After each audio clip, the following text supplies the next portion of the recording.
अब for example logical problem में आपसे इस तरह के सवालात भी पूछे जा सकते हैं। यहां पे आपको 3 फैक्ट्स दे दिए जाएंगे, फैक्ट 1, फैक्ट 2, फैक्ट 3।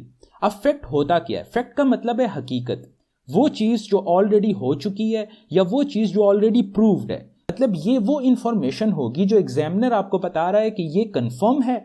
इस इंफॉर्मेशन को इस्तेमाल करते हुए आप इन नीचे 3 स्टेटमेंट्स को आंसर करो कि क्या ये ट्रू हैं या फॉल्स हैं।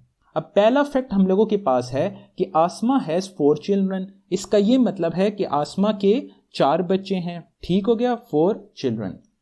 2 of the children have blue eyes and 2 of the children has brown eyes। तो 2 बच्चे ऐसे हैं जिनकी ब्लू आईज हैं और 2 बच्चे ऐसे हैं कि जिनकी ब्राउन आईज हैं। Half of the children are girl. इसका ये मतलब है कि हाफ ऑफ द चिल्ड्रन मतलब 2 जो हैं वो गर्ल्स हैं और ऑटोमेटिकली टोटल अगर 4 थे तो 2 जो हैं वो बॉयज हैं। ठीक हो गया।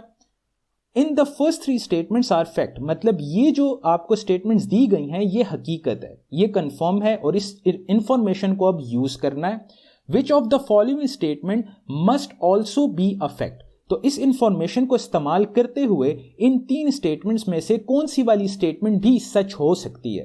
अब पहली स्टेटमेंट हम देखते हैं, at least 1 girl has blue eyes. अब यहां पे आप देख सकते हो कि 2 बच्चों की ब्लू आईज हैं और यह भी हो सकता है कि वो 2 बच्चे दोनों के दोनों बॉयज हों।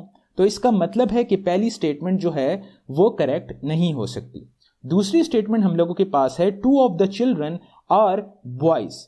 तो ये यहां पे किसी हद तक करेक्ट हो सकती है। क्यों? क्योंकि इसके टोटल 4 बच्चे थे और यहां पे ऑलरेडी मेंशन था कि हाफ जो है वो गर्ल्स हैं। तो अगर 2 गर्ल्स हैं तो ऑटोमेटिकली 2 जो हैं वो बॉयज हो जाएंगे।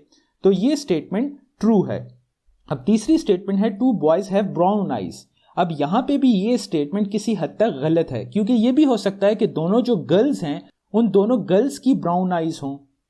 सो जो हमें इंफॉर्मेशन गिवन थी उसकी बुनियाद पर सिर्फ स्टेटमेंट 2 जो है वो करेक्ट बन रही है। So B is the right option. इसी तरीके से हमें अगेन 3 फैक्ट दे दिए गए हैं। Mary said Anne and I both have cats. Anne said, I don't have a cat.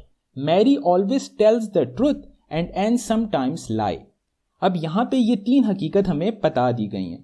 Anne has cat, ये किसी हद तक सच है क्योंकि ऑलरेडी मैरी ने ये चीज बोली है और मैरी जो है वो ऑलवेज सच बोलती है।